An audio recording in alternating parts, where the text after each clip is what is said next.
JCI Surat અને JCI Bardoli દ્વારા તારીખ 9 એપ્રિલ 2026 રોજ લા ફેસ્ટિવા હોટલ ખાતે નેશનલ પ્રેસિડેન્ટ આરપીપી ભારત આચાર્યની ઓફિશિયલ વિઝિટનું આયોજન સફળતાપૂર્વક કરવામાં આવ્યું. આ મુલાકાતનો મુખ્ય હેતુ સંસ્થાની કામગીરીનું મૂલ્યાંકન, સભ્યોને માર્ગદર્શન આપવું તથા લીડરશિપ વિકાસ માટે પ્રેરણા આપવાનો રહ્યો હતો. કાર્યક્રમ દરમિયાન નેશનલ પ્રેસિડેન્ટ દ્વારા મૂલ્યવાન માર્ગદર્શન આપવામાં આવ્યું, જે સભ્યો માટે પ્રેરણાદાયક સાબિત થયું. આ કાર્યક્રમને સફળ બનાવવામાં સહયોગ આપનાર તમામ સભ્યો અને આયોજકોને કારણે શાંતિપૂર્ણ રીતે કાર્યક્રમ સંપન્ન થયો. મારું નામ જેસી ભવ્ય માકાણીયા છે. હું જેસીઆઈ સુરત ચેપ્ટરનો 2026 નો પ્રેસિડેન્ટ છું. આજે પ્રોગ્રામ છે, કઈ જગ્યા છે અને શાનો પ્રોગ્રામ છે? આજનો પ્રોગ્રામ છે એ જેસીઆઈ માટે જેસીઆઈઝ ઓફ સુરત અને જેસીઆઈઝ ઓફ બારડોલીએ ભેગા મળીને હોસ્ટ કર્યો છે.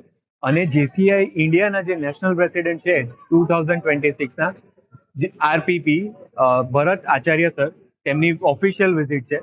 જે નેશનલ પ્રેસિડેન્ટ હોય છે જેસીઆઈના, તે એમના પ્રેસિડેન્શિયલ વર્ષ દરમિયાન આખા ઇન્ડિયાની ટૂર કરતા હોય છે ઓફિશિયલ.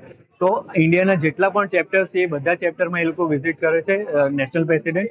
અને નેશનલ પ્રેસિડેન્ટની સાથે આપણા ઝોન પ્રેસિડેન્ટ જેસી લલિત બંધાણિયા અને ઝોન કોઓર્ડિનેટર એનપીઝેડપી વિઝિટ જેસી પ્રશાંત શાહ પણ જોડાયા છે. એસીઆઈ શું કામ કરે છે? મારું નામ જેસી ડોક્ટર શિવમ શાહ છે. જેસીઆઈનું મુખ્ય કામ યુથને ડેવલપ કરવાનું છે.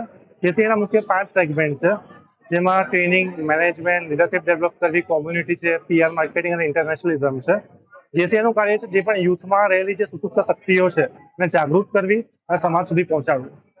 વ્યક્તિ વિકાસ દ્વારા સમાજનો વિકાસ કેમ થાય એ જેસીઆઈ શીખવે છે. આજે પ્રોગ્રામ છે, એમાં મુખ્ય મહેમાન કોણ છે?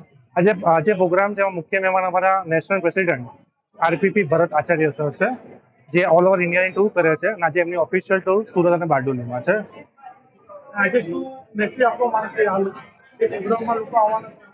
આજે અમારો મેસેજ એક જ છે કે અમારામાં સંગઠન એક શક્તિ છે. આજે અમે સુરત અને બારડોલી, સમગ્ર સુરત અને સમગ્ર બારડોલી ભેગા થઈને આજે એનસી સરને એક બતાવવા માંગીએ છીએ કે જે આપણા સમાજને વિકસિત કરવાનું કાર્ય છે આપણે વધુ સારી રીતે કરી શકીએ અને વ્યક્તિ વિકાસ દ્વારા સમાજ વિકાસ કરી શકીએ, એ જ આપણો મુખ્ય ઓબ્જેક્ટિવ છે. કેટલા લોકો અહીંયા જોડાયેલા છે જેસીઆઈમાં? જેસીઆઈમાં કદાચ જોવા જઈએ તો સમગ્ર સુરતમાં જોવા જઈએ તો કદાચ 5,000 કરતાં વધારે વ્યક્તિઓ જોડાયેલા છે, ડાયરેક્ટલી કે ઇનડાયરેક્ટલી જોડાયેલા છે. અને જેમ અલગ અલગ ચેપ્ટર છે એમ અલગ અલગ ચેપ્ટરમાં વ્યક્તિઓનો વિકાસ થાય છે. સુરતમાં છે કે આ ઓલ ઓવર વર્લ્ડમાં છે. કદાચ 100 કરતાં વધારે દેશોમાં આ સંસ્થા સ્થપાયેલી છે. કદાચ મને કદાચ ખુશી થાય છે કે જેમ આપણે ત્યાં મેમ્બર ઓફ પાર્લામેન્ટ છે, મેમ્બર ઓફ લેજિસ્લેટિવ એસેમ્બલી છે, તેમ ફોરેનમાં જે પણ વ્યક્તિ જેસીઆઈના પ્રેસિડેન્ટ બને છે તો ઓટોમેટિક જ ત્યાં એમની પાર્લામેન્ટમાં એમને રિક્રુટમેન્ટ થાય છે. સુરતમાં અલગ અલગ મુખ્ય ઓફિસ જેમ કે જેસીઆઈ સુરતની ઓફિસ તિરુપતિ પ્લાઝામાં છે, જેસીઆઈ સુરત મેટ્રોની ઓફિસ મેસીમો કોમ્પ્લેક્સ અલથાણ છે. એમ અલગ અલગ ઓફિસ એમની ચેપ્ટર વાઇઝ ડિવાઇડ થયેલી છે. Reporter Samir Sayyed, Janadesh news, Surat.